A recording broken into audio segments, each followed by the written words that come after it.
कि भारत की कौन सी समस्या लाइलाज है और भारत की कौन सी समस्या विश्वव्यापी है। मैं आज आपको कह रहा हूं, आज से आप शुरू कर देना। आप अखबार में जितनी समस्या पढ़ते हैं, इसमें से कोई भी समस्या वर्ल्ड वाइड नहीं है। इसमें से कोई भी समस्या लाइलाज नहीं है। मानव निर्मित कोई समस्या लाइलाज होती ही नहीं है। केवल दैवीय समस्याएं लाइलाज होती हैं। भूकंप, बाढ़, सुनामी, तूफान, गर्मी, बारिश, ये इसका हमारे पास इलाज नहीं है। लेकिन हम इससे परेशान हैं क्या? हम दैवीय समस्याओं से परेशान हैं क्या? नहीं। महाराष्ट्र के 36 जिले हैं। 36 जिले में से कोई एक जिला बताइए जहां पे रोहिंग्या, बांग्लादेशी घुसपैठिया के नहीं रहते। ये छत्रपति शिवाजी महाराज की धरती है, जहां हिंदवी स्वराज बना, जहां हिंदू राष्ट्र स्थापित हुआ। आज उनकी धरती पे कोई एक जिला बताइए जहां पे अवैध घुसपैठिए नहीं रहते। छत्रपति शिवाजी महाराज के इस महाराष्ट्र के 36 जिलों में से कोई एक जिला बताइए जहां धर्मांतरण नहीं होता। कोई एक जिला बताइए जहां बीच बीच में सर्तन से जुदा के नारे नहीं लगते। कोई एक समस्या बताइए जहां जिस जिले में स्कूल कॉलेज में ड्रग नहीं बेची जा रही है। किसी देश को बर्बाद करने का सबसे बढ़िया तरीका होता है उसकी यंग जनरेशन को नशेड़ी बना दो और उसको अश्लीलता परोस दो। दूसरा तरीका होता है अवैध वहां पे घुसपैठ करो, धर्मांतरण कराओ। भारत में जितने ये सर्तन से जुदा होते हैं, करता कौन है? कन्वर्टेड हिंदू। कौन करता है? कन्वर्टेड हिंदू। कोई अरब से आके सर्तन से जुदा करता है क्या? अभी आपके नासिक में पत्थरबाजी हुई, अरब से कोई आया था क्या? कौन कर रहा था? जोर से बोलिए। कन्वर्टेड हिंदू। मुगल काल में भी धर्मांतरण हुआ, ब्रिटिश काल में भी धर्मांतरण हुआ, आज भी धर्मांतरण हो रहा है। सबसे बड़ी समस्या जो भारत में खड़े हो रही है या जिसके द्वारा हो रही है वो हिंदू, कन्वर्टेड हिंदू है। इसके बावजूद और धर्मांतरण राष्ट्रीय समस्या है। धर्मांतरण रोकने के लिए बहुत सारे धर्म जागरण सभा है, हिंदू जागरण मंच है, विश्व हिंदू परिषद अपना योगदान कर रहा है, बजरंग दल अपना योगदान कर रहा है। लेकिन सवाल यह है इसमें से कोई भी संस्था दुबई में नहीं है, फिर वहां 15% हिंदुओं का धर्मांतरण क्यों नहीं होता? और भारत में इतनी संस्था होने के बावजूद धर्मांतरण हो रहा है। क्यों हो रहा है? मैं आपसे पूछता हूं, यह धर्मांतरण हमारी राष्ट्रीय सुरक्षा के लिए खतरा है कि नहीं? जोर से बोलिए, जोर से बोलिए। आपका ऑडियो, आपकी वीडियो इसमें रिकॉर्ड हो रही है। धर्मांतरण राष्ट्र की सुरक्षा के लिए खतरा है कि नहीं? धर्मांतरण देश की एकता अखंडता के लिए खतरा है कि नहीं? धर्मांतरण एक देशद्रोह है कि नहीं? धर्मांतरण एक इनडायरेक्ट वॉर है कि नहीं? धर्मांतरण एक ऑर्गेनाइज क्राइम है कि नहीं? लेकिन आगे का समझिए, धर्मांतरण राष्ट्र की सुरक्षा के लिए खतरा है।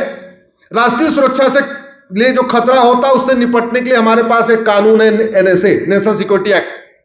लेकिन धर्मांतरण कराने वाले मिशनरियों, जिहादियों पे एनएसए नहीं लगाया जाता। क्यों?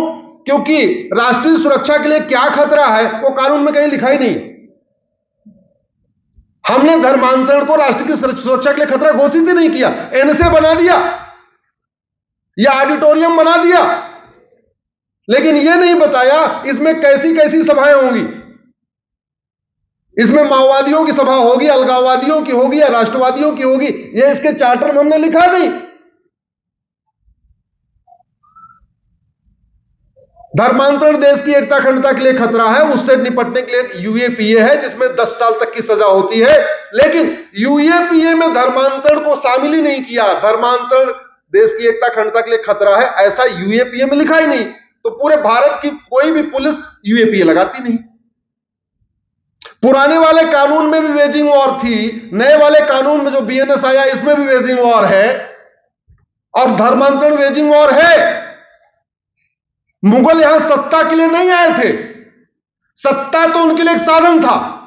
एक्चुअली मुगल इस्लाम को फैलाने आए थे। अंग्रेज यहां शासन करने नहीं आए थे, यहां व्यापार करने नहीं आए थे। ईस्ट इंडिया कंपनी व्यापार करने नहीं आई थी।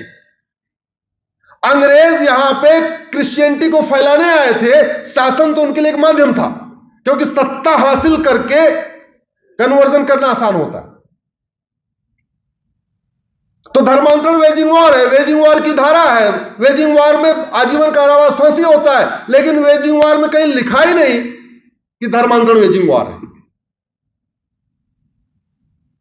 धर्मांतरण से बड़ा देशद्रोह क्या हो सकता है?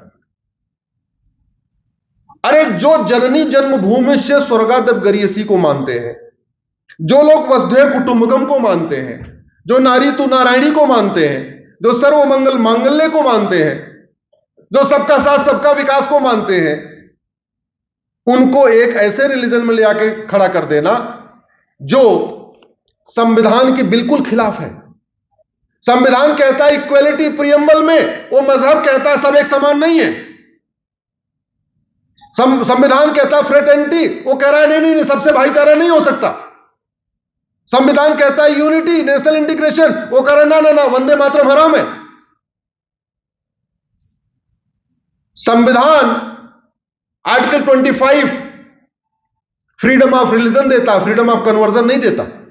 और पूरी जिम्मेदारी के साथ कह रहा हूं, क्योंकि मुझे पता है ये हमारा वीडियो 2 दिन 3 दिन के अंदर हाई कोर्ट के जज, सुप्रीम कोर्ट जज तक पहुंच जाएगा। आर्टिकल 25 भारत के सारे माननीय जज अच्छी तरीके समझ लें। Article 25 subject to public order, health and morality है। जो लोग लॉ के स्टूडेंट होंगे उनको पता होगा।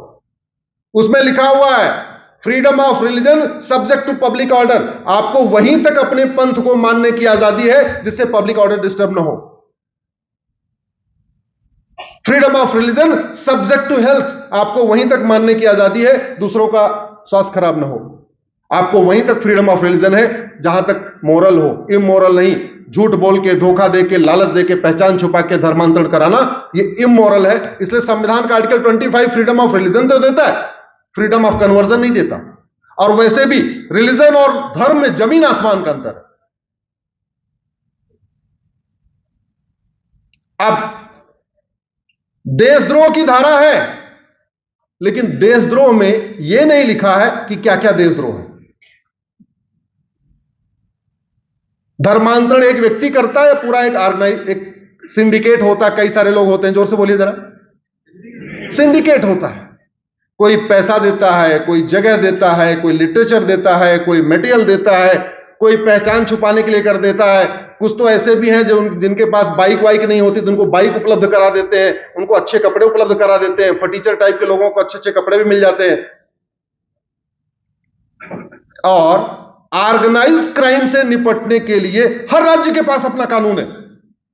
आपके महाराष्ट्र के पास मकोका है, गुजरात के पास गुजकोका है, यूपी के पास गैंगस्टर एक्ट है, बिहार के पास अपना अलग गुंडा एक्ट है। सभी राज्यों के पास ऑर्गेनाइज क्राइम से निपटने के लिए अपना अपना कानून है।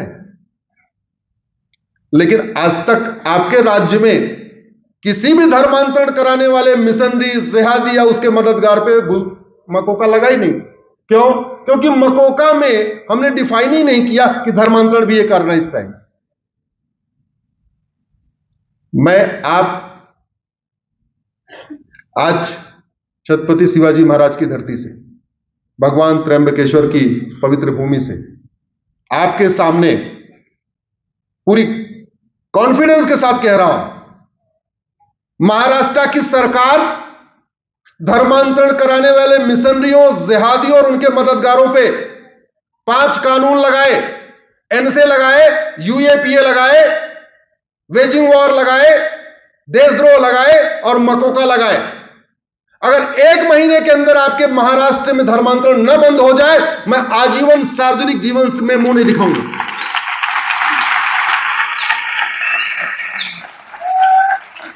ये लाइलाज समस्या नहीं है। आप धर्मांतरण कराने वाले मिशनरी और जिहादियों की उनकी 100% संपत्ति जब्त करिए, उनकी नागरिकता खत्म करिए, आजीवन कारावास, फांसी दे दीजिए। केवल 10-20 को दीजिए, मैं गारंटी के साथ कहता हूं आपका महाराष्ट्र सुरक्षित हो जाएगा। सबको नहीं करना। हमने परमाणु बम बनाया हुआ है, चलाने के लिए क्या चलाया किसी के ऊपर? जोर से बोलिए जरा। अग्नि है हमारे पास, ब्रह्मोस है, अभी राफेल भी खरीद लिया, चलाया क्या? नहीं। किस लिए? डराने के लिए, धमकाने के लिए, खौफ पैदा करने के लिए। मेरी पीआईएल चल रही है, इतना बड़ा सिंडिकेट है, ये 5 मांगे मेरी पीआईएल पे है।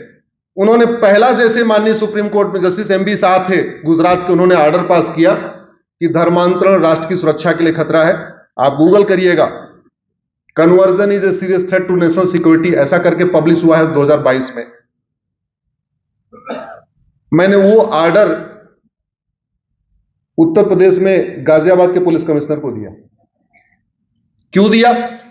क्योंकि पहले धर्मांतरण कराया जा रहा था ट्राइबल्स का, आदिवासियों का, लेकिन उसमें लगता है खर्चा। अब उन्होंने नया सिस्टम निकाला, अब वो धर्मांतरण करा रहे हैं बिजनेस क्लास का, माहेश्वरी समाज, अग्रवाल समाज, जैन समाज। क्यों करा रहे? एक बेटा होता है, 100 करोड़ की प्रॉपर्टी होती है, उसको कन्वर्ट कर लो, 100 करोड़ की प्रॉपर्टी मिल गई। गाजियाबाद में एक जैन परिवार का इकलौता लड़का, उसको उन्होंने ऑनलाइन गेम को, उसको लत लग गई थी, उसी ऑनलाइन गेम में उसको कन्वर्ट कर दिया। ऐसा कन्वर्ट कर दिया कि उसको उसके फादर ने जब घर में नमाज पढ़ने से रोका, उसने लड़के ने हाथ उठा दिया। जिस घर में लहसुन प्याज नहीं बनता था, कभी यूज नहीं होता था, उस घर में नमाज पढ़ी जा रही थी। कमिश्नर साहब के पास गए, जैसे मुझे खबर लगी मैं भी कमिश्नर साहब के पास गया। हमने कहा एक काम करिए, ये मेरा सुप्रीम कोर्ट का ऑर्डर है, सुप्रीम कोर्ट ने कहा है धर्मांतरण राष्ट्र की सुरक्षा के लिए खतरा है, इसके ऊपर लगा दीजिए एनएसए। एनएसए का फायदा होता है 1 साल तक जमानती नहीं होती। पहले वो हिचक रहे थे क्योंकि भारत में आज तक एनएसए कहीं लगा ही नहीं था। मैंने उनको, हमारे मित्र हैं जानने वाले, उनको थोड़ा बूस्ट किया तो उन्होंने लगा दिया। तो जब किसी अपराध में पहली बार एनएसए लगता है तो हाई कोर्ट जाता है कंफर्म होने के लिए कि हां ये सही लगा है कि नहीं लगा। वो धर्मांतरण में पहली बार लगा था भारत में, वो मैटर इलाहाबाद हाई कोर्ट गया। इलाहाबाद हाई कोर्ट ने कमेटी बनाया, कमेटी बना के उन्होंने बोला हां धर्मांतरण राष्ट्र की सुरक्षा के लिए खतरा है, एनएसए लगाना ठीक है। उसके बाद से जब जब यूपी में धर्मांतरण होता है, बाबा की पुलिस पहला काम करते पहले एनएसए लगा देती है।